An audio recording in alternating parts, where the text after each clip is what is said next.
90% और डाउनलाइन का रोल होता है 10%। मात्र 10% रोल मेरा होता है और मेरे अपलाइन का रोल होता है 90%। कितनी बड़ी बात होती है।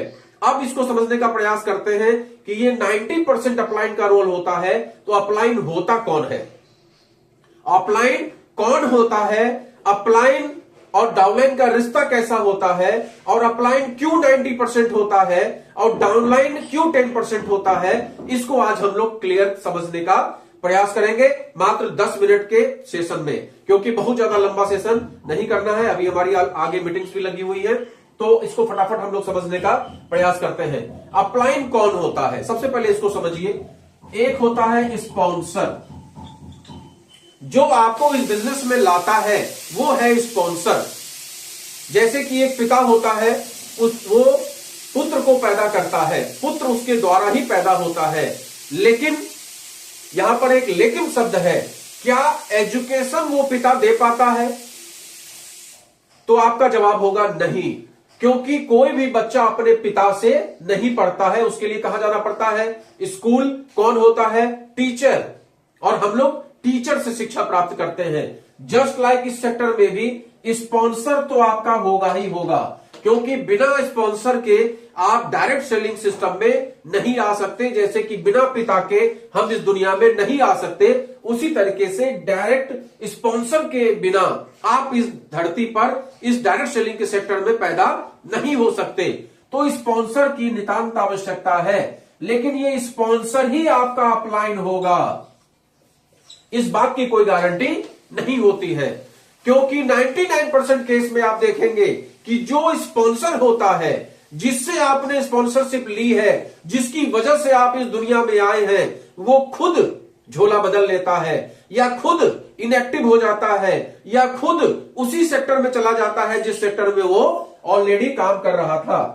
तो स्पॉन्सर अपलाइन होगा, इसकी कोई गारंटी नहीं होती है। तो फिर अपलाइन कौन होता है? अपलाइन का एक फॉर्मूला समझ लीजिए, डायरी में नोट कर लीजिए। अपलाइन जो एक्टिव है, अपलाइन जो इफेक्टिव है, और अपलाइन जो ग्रोइंग है। ये तीन शब्द अपलाइन के लिए बहुत इंपॉर्टेंट होता है। आप सभी लोगों को ये याद रखना चाहिए, और अपने लाइन ऑफ स्पॉन्सर में आप चेक करिए कि हु इज दैट पर्सन, कौन वो व्यक्ति है who is effective, who is growing and who is active.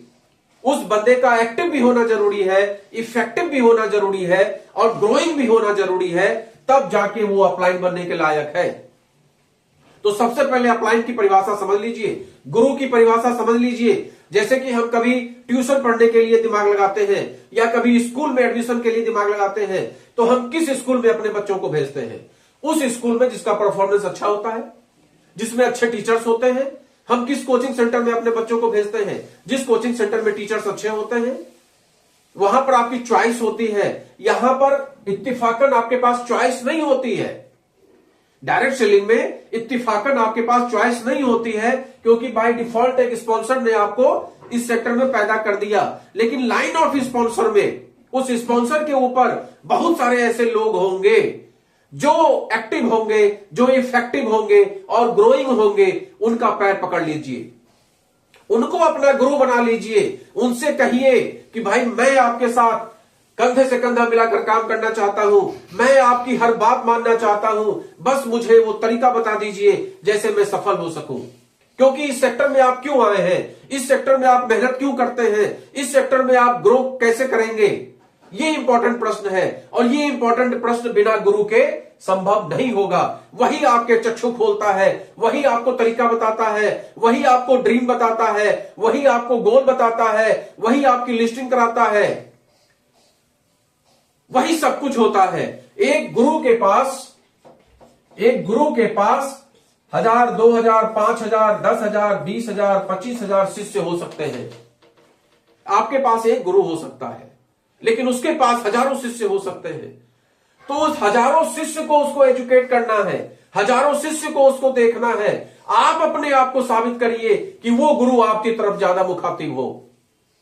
आप उसको मजबूर कर दीजिए कि आपको वो ज्यादा प्यार करने लगे।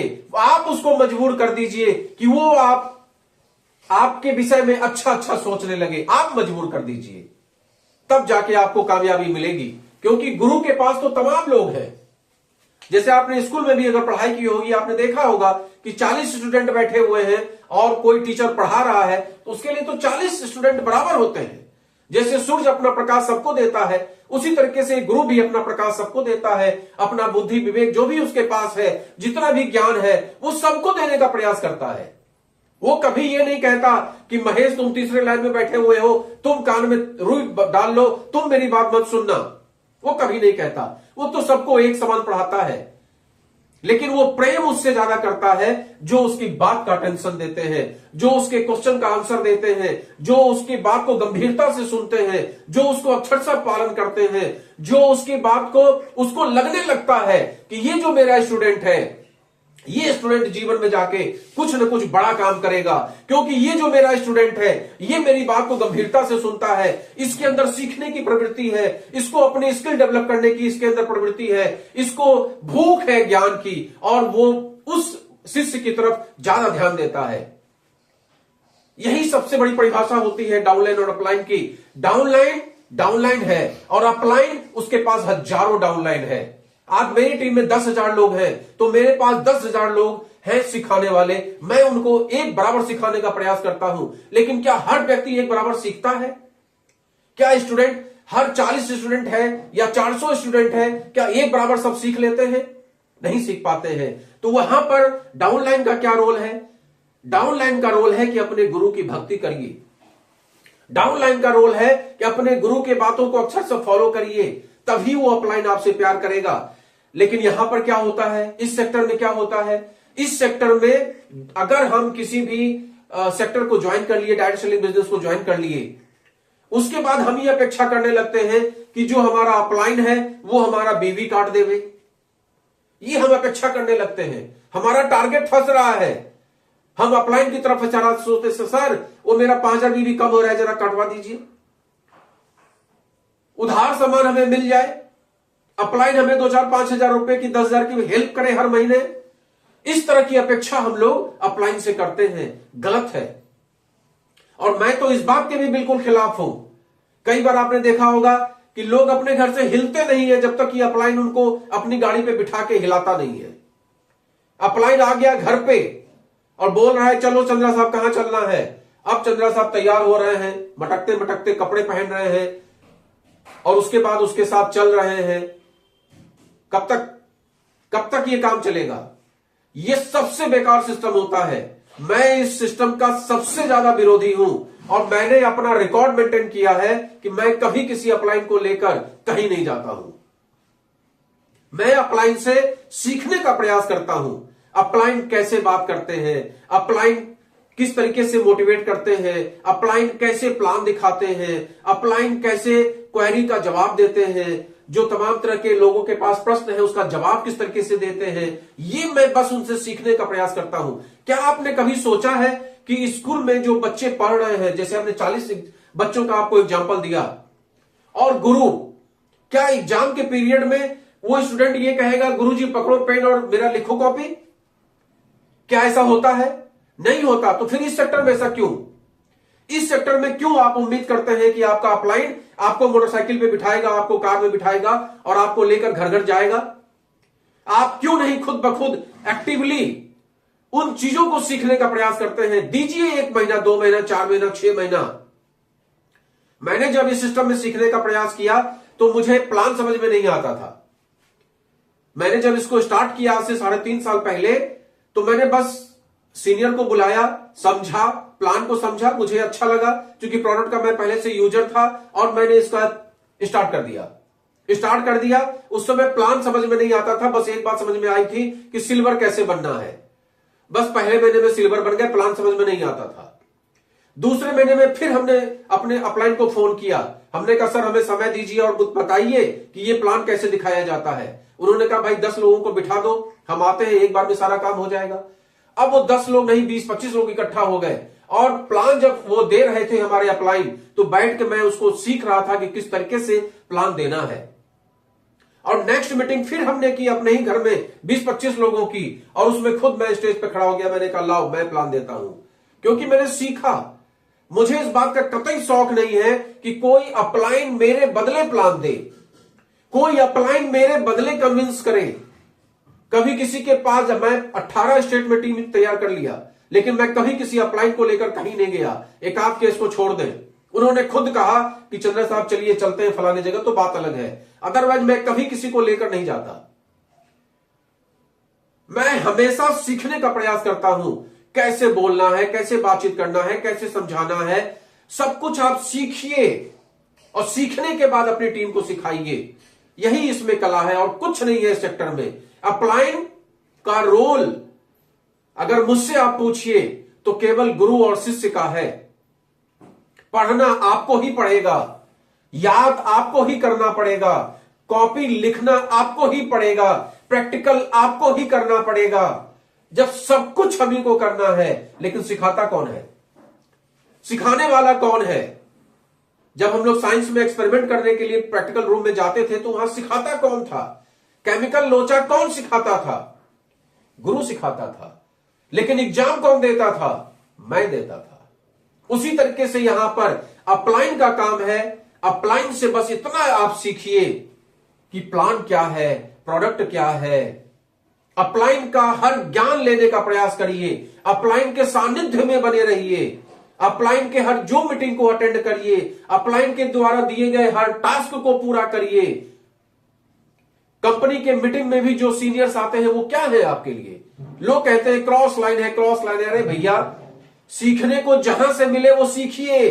दुनिया में कुछ भी क्रॉस लाइन नहीं है, इस धरती पर कोई क्रॉस लाइन नहीं है। अगर कोई अच्छी बात आपको सिखा रहा है तो उसको सीख लीजिए, वो जिस कंपनी का भी लीडर हो।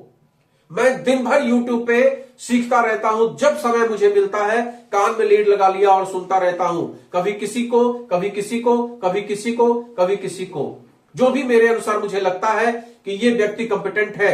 10, 20, 25 लोग आपके जीवन में ऐसे आपको मिल जाएंगे जो आपको लगेंगे कि नहीं, इस व्यक्ति का ज्ञान मेरे लिए बहुत जरूरी है। बना लीजिए गुरु, उसको सीखना शुरू कर दीजिए, बोलना सीखना। कई बार लोग मुझको फोन करके कहते हैं कि सर आपको कितना साल हुआ नेटवर्क सिस्टम में? मैंने कहा भैया 3, 3.5 साल। बोले 3, 3.5 साल से पहले क्या करते थे? मैंने कहा फलाना काम करते थे। बोले 3, 3.5 साल में आप इतना बोलना कैसे सीख गए? एक प्रवृत्ति बस होनी चाहिए अपने अंदर में कि हमें सीखना है, हमें सीखना है, हमें सीखना है। और डाउनलाइन सीखना स्टार्ट कर दे, कामयाबी ऑटोमेटिक मिल जाती है। लेकिन डाउनलाइन सीखना नहीं चाहती है, डाउनलाइन चाहती है कि उसका अपलाइन उसको लेकर जाए।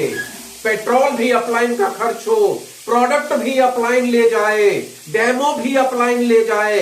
उसके लिए जो बीटाडिन चाहिए, तुलसी खुली हुई चाहिए, एलोवेरा खुला हुआ चाहिए, वो सब अपलाइन लेकर जाए। हम केवल हाथ झुलाते हुए साहब मैं तो साला बन गया, साला मैं तो साहब बन गया, बस इतना लोग सोचते हैं। और यही कारण है इस सेक्टर में 99% लोग फेल भी हो जाते हैं, क्योंकि वो सीखना ही नहीं चाहते। कल ही मेरे पास एक शख्स आए, हमसे बोले कि चलिए फिर घर घर चलते हैं। हमने कहा भाई बिल्कुल हम तैयार हैं, लेकिन आप मीटिंग तो फिक्स करो, आप मीटिंग तो फिक्स करो, लोगों से बोलो तो कि सर आ रहे हैं और उनकी बात को आपको सुनना है, कि बस हम घर घर चक्कर काटना शुरू कर दें, क्या करें? तो ऐसे यूज नहीं करना है अपलाइन का।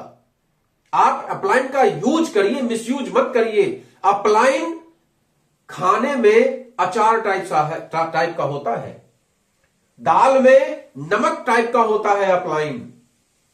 जैसे दाल में नमक ज्यादा डाल देंगे आप दाल खा नहीं पाएंगे, उसी तरीके से अपलाइन का ज्यादा यूज कर लेंगे तो आपकी जिंदगी स्वतः नष्ट हो जाएगी। आपको कुछ करना नहीं पड़ेगा, स्वतः नष्ट हो जाएगी आपकी जिंदगी, स्वतः समाप्त हो जाएंगे डायरेक्ट सेलिंग बिजनेस से आप, अगर अपलाइन के भरोसे बैठे रहेंगे तो अपलाइन का काम गुरु का है। और हर अपलाइन को भी यह समझना चाहिए, क्योंकि आपको यह पता होना चाहिए कि यहां पर जैसे ही किसी व्यक्ति की ज्वाइनिंग आप कराते हैं, आप स्वतः अपलाइन हो जाते हैं। तो अपलाइन को भी यह समझना चाहिए कि अपलाइन की ड्यूटी क्या होती है। अपलाइन को भी कभी डाउनलाइन का मिसयूज नहीं करना चाहिए, कभी डाउनलाइन से पैसे का लेन देन नहीं करना चाहिए, कभी प्रोडक्ट का लेन देन नहीं करना चाहिए, ज्यादा उसके पीछे नहीं पड़ना चाहिए।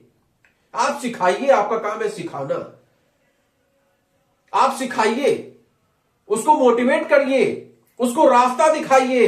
कल मैं एक वीडियो देख रहा था, एक सज्जन बहुत अच्छी बात कह रहे थे कि आप जब कभी किसी के साथ बैठिए तो उससे आधा घंटा डिस्कस तो करिए डायरेक्ट सेलिंग के बृहद भविष्य के बारे में। डायरेक्ट सेलिंग कितना बड़ा व्यापार है इसके विषय में चर्चा तो करिए। लेकिन हम लोग ये चर्चा नहीं करते हैं। बस कोई व्यक्ति घर पे आया या किसी के पास गए तो बस टू द पॉइंट बात करते हैं, उसको डायरेक्ट सेलिंग का भविष्य तो दिखाते नहीं है, डायरेक्ट सेलिंग के विषय में बड़ी बातें उसको समझाते नहीं है। पूरे विश्व में क्या चल रहा है, भारत में क्या चल रहा है, किस तरीके से डायरेक्ट सेलिंग लोगों का भविष्य बदल रहा है, ये सब आपको सीखना पड़ेगा और ये सब आपको सिखाना पड़ेगा। तो मेरा आज इसलिए मैंने आपसे कहा कि 90% रोल जो होता है वो अपलाइन का होता है और मात्र 10% जो रोल होता है वो डाउनलाइन का होता है, क्योंकि आपको सिखाने में, आपको ट्रेंड करने में, आपको हर चीज में महारत हासिल कराने में अपलाइन अपनी पूरी एनर्जी लगा देता है और उसी अपलाइन को कैश करके, उसी अपलाइन के द्वारा, उसी अपलाइन के वजह से आज आप महारथी बन जाते हैं। जैसे भीम बन गए, अर्जुन बन गए, आप भी बन सकते हैं। लेकिन उसके लिए आपको सीखना पड़ेगा, आपको समझना पड़ेगा और आपको द्रोणाचार्य को ढूंढना पड़ेगा। द्रोणाचार्य आपकी ही अपलाइन में कहीं ना कहीं बैठा हुआ है, उसको ढूंढिए और उसके साथ लग जाइए, पैर पकड़ लीजिए, बोलिए सर तब तक पैर नहीं छोड़ूंगा जब तक कि आप मुझे पूरा ट्रेंड नहीं कर देते हैं। और हर समस्या का समाधान ढूंढने का प्रयास करिए, उसके हर बात को अच्छा सा फॉलो करिए। आप देखेंगे धीमे धीमे कामयाबी आपको मिलने लगेगी, धीमे धीमे आप कामयाब हो जाएंगे। और हमेशा उसके लिए अच्छी बातें करिए, कभी भी अपलाइन के लिए बुरे शब्द का प्रयोग नहीं करना है, वरना आप गंदगी में डूबेंगे। हमेशा अच्छी बात करिए, हमेशा अच्छे अलंकार से उनको कीजिए उनको, जिससे कि उनको भी फील हो और लोगों को भी फील हो कि भाई इसके सामने में कभी फलाने व्यक्ति की बुराई मत करना, वरना ये धो देगा 2 मिनट में। तो इस तरह की भावना आपके अंदर में होनी चाहिए। जैसे हम माता पिता की बुराई नहीं सुनते हैं, जैसे हम कभी किसी गुरु की बुराई नहीं सुनते हैं, उसी तरीके से अपने कंपनी की बुराई, अपने अपलाइन की बुराई, बल्कि वो कोई भी जो शिक्षा दे रहा है उसकी बुराई नहीं सुनना है और न करना है। ओके, तो आज का हमारा वीडियो अगर अच्छा लगे तो इसको ज्यादा से ज्यादा लोगों तक शेयर जरूर करिएगा, जिससे लोगों को ये जानकारी मिल सके कि अपलाइन क्या होता है, डाउनलाइन क्या होती है और किस तरीके से इस बिजनेस में अपलाइन और डाउनलाइन का बहुत बड़ा योगदान होता है। और अपलाइन को हमेशा आप दाल में नमक के बराबर इस्तेमाल करिए, उससे सीखिए। नमक के बिना आपकी दाल बेकार होती है, इस बात को समझिए। इसलिए अपलाइन का जीवन में बहुत बड़ा महत्व होता है, इसमें कोई दो राय नहीं है। लेकिन अपलाइन का ज्यादा प्रयोग करना सर्वथा वर्जित है। अपलाइन को सीखिए, अपलाइन को अक्षर से फॉलो करिए, अपलाइन की बातों को मानिए और धीमे धीमे कामयाब होते चले जाइए, धीमे धीमे कामयाब होते चले जाइए, धीमे धीमे कामयाब होते चले जाइए। नमस्कार।